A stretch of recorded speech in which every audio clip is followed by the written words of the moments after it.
So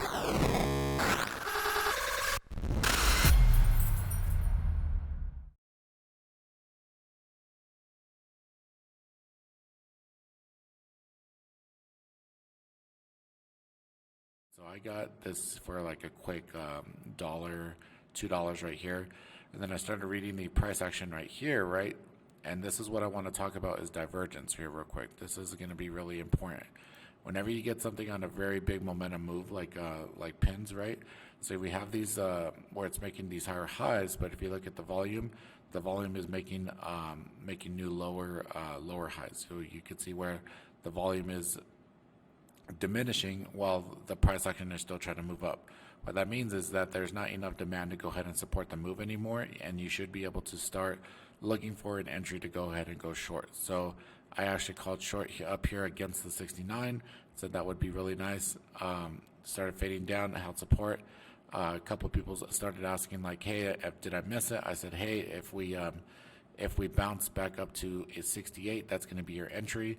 And perfect. So called it perfect here for us to get in that 68, and then coming, fading it all the way back down. And if we zoom out, you can see it came back and touched the opening lows. So another thing I want to point out as a quick lesson here is what you call a neckline. So this right here is going to be your neckline on this trade, right? So once the trade gets below here, this is your line of demarcation right here where it will not come back from.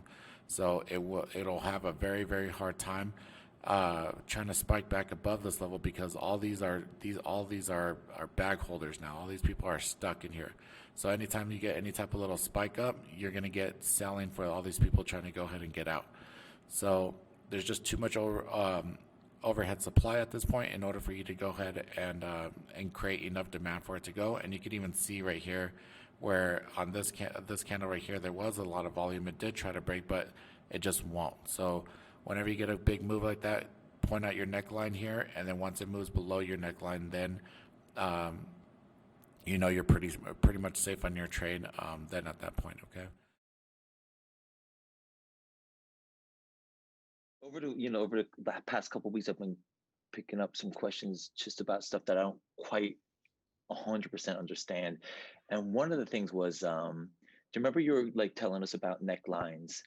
And I wasn't quite catching. Like, I get the general idea of it. Like when you find the neckline, and from below that, there's or I guess below or above that, you're pretty safe for a little bit. But I wasn't quite sure how to identify it. Is that something you could explain again?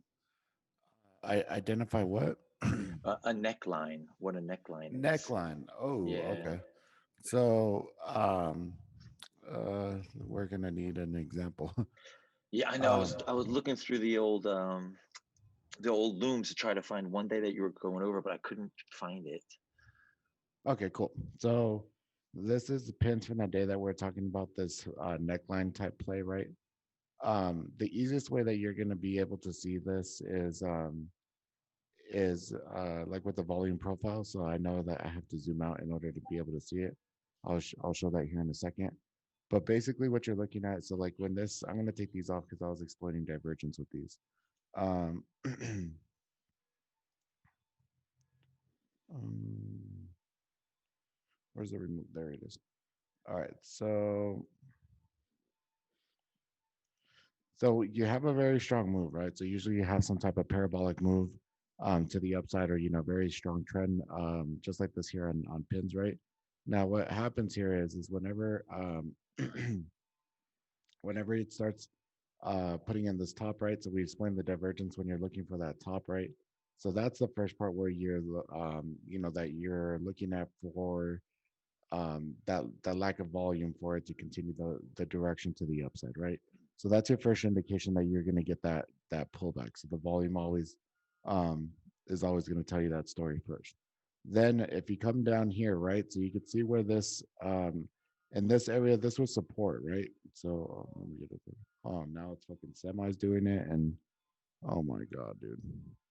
Um, anyways, um, so right here you could see in this area, this was support, and then this was resistance here in this area, right?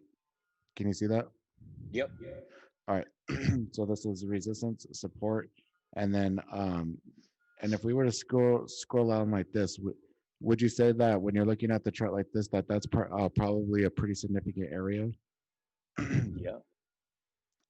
of whenever, if we were to go ahead and go back that or come back to this level, right? We also Yeah. have this half dollar mark, right? 67.50. So to add to your evidence there that this is a very high level of interest. Now I don't think Pinterest has ever been this high, which it's actually pretty crazy to me to see it at 60. I remember it at 30. Um, but whenever this starts coming down to the downside here, that's what you're looking at is for it to break that. This is your area of interest that we talk about, right? So like, if I were to come in here and you get your little square, right? So you come in here and then this would be your area that you're looking for the action to make a decision, right? So you're either looking for it to bounce and then continue going further up, or to go ahead and break and then continue going down.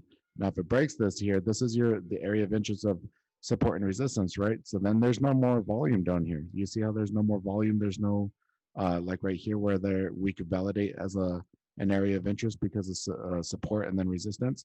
There's nothing else like that in this area, right?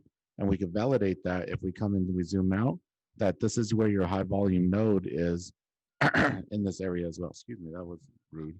Um, so um, you guys know how to use the volume profile, right? Where the high volume nodes act as support and resistance. And so in this area, because of all this volume that was done in this area, once it gets below that, then there's no more support coming down here, right? So that are you freaking kidding, dude? Like I really don't want to regret moving to this damn office, but it's getting kind of hard. Um, okay. So then right here, guys, so that you can see where this volume starts diminishing, right? So no more support there in that area. You know that the price action is going to fade down pretty hard right here because there's no more high volume right here for it to act as support, right? So your next level that you're probably going to look at is this area right here, right? Um, this area right here, right? Because we know that this is where your resistance came up to, right? And now we're kind of cheating because we have the power of hindsight right now. We're looking Right. into the past where it bounced up to, but you know that this is your area of interest here now based off of right here. So to add to that, right? So to add to that, whenever you're coming in, this is I want to make this a setup because whenever you get like a parabolic move like this happens a lot. Wherever you come and you'll get like the support and accumulation here real quick, and then you'll get one more bounce. You always get that one more bounce up, and it never gets to the height um of your first the high or whatever that it was at, it never gets there because there's not enough volume and demand for it to actually get to that level, right? So then that's your entry right here for your short, your perfect entry. You have your whole dollar mark, you're in right here, and then you have to risk somewhere up here towards the high. So um your risk is a little bit more higher because of just the as much as it didn't pop up as much as it could, but then your reward is still online because you're playing for what, like one, two, $3.50 or so. So you're risking 68.50.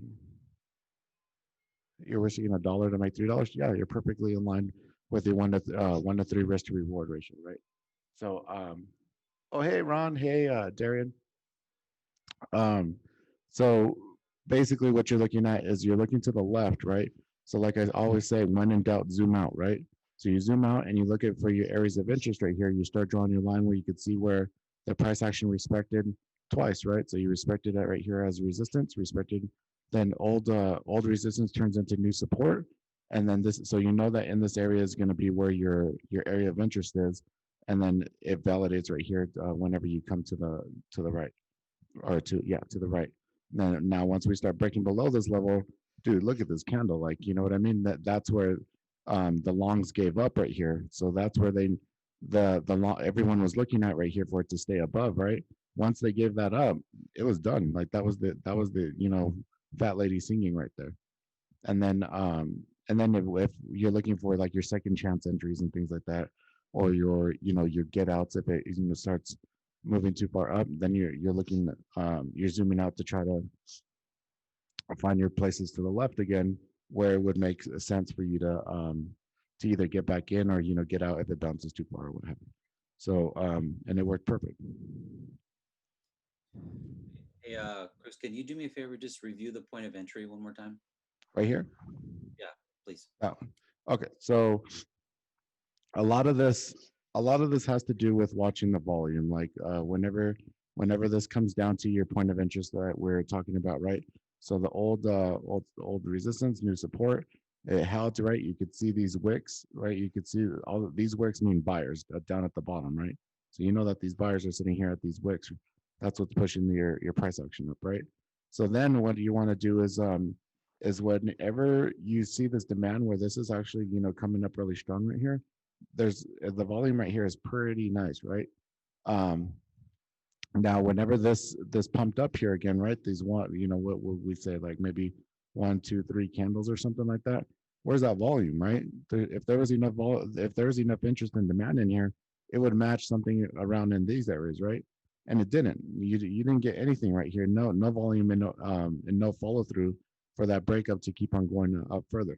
So once you see that rejection right here, you have the 68, you have like this hammer candle, right? This rejection right here, where you have these sellers from the with the top work, then you can wait for that extra confirmation here with um, on the second candle, and then go ahead and get in and fade it down then at that point.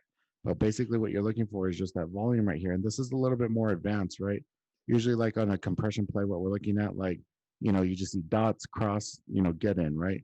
This is something you got to read. It's like I don't know if you guys are like football fans, right? It's like an option play. So you're reading the price action right here to see if you're going to actually hand the ball off, or you're going to go ahead and just leave it alone, right? So you have the option here at that point, and then to get in and get faded back down. More what you're looking for there, Anthony? Yeah, that's perfect. Because I was trying to see at what point, um, because I think we talked about it last week where I saw something, but it didn't go up um, to the resistance line far enough. And you said I could have gotten in, but we would have liked it to go up to a higher resistance level to touch before it came back down. Yeah, So so that was a different setup, right? That was the crossover play. So in the crossover play, like obviously, so like if this actually crossed over, right? So say like this, came down and we had a bigger candle to the downside, and then it came up to this level and then it rejected right here, then yeah, that would be like the play that you're talking about from the other day. So there's your like crossover kind of play, right? But on this one, it's a little bit different where it actually holds the support, right? You could see the buyer stepping in, and then it makes that one more push to try to create that demand to get up to the highs, and it can't do it. It just peters out. It doesn't have no more gas to keep on going. okay, so that's where you're reviewing the where the volume's not supporting the continued move upward. So we're just looking for a couple of that big pop up around there. There's no volume, so we know it's got to come back down. Exactly. So Okay, there. got So if there's not the volume is the blood of the move, right? So if we don't have that blood pumping to keep on feeling that move up, it's not going to go, dude. It's not there no matter what. I mean, we could definitely grind very very smallly. You know what I mean? Like probably get up to grind and grind in small volume, but no one wants to take that position, dude. Like no one's going to want to. I think most of you guys know when you see like the volume and the momentum on something that moves up really crazy, right? So like Snap yesterday. Look at this, dude. This is the type of volume you want to see when things are making an upside move. You know what I mean? Not some little grindy action. yeah, big difference, big difference. So then right here too. This is really, really sick.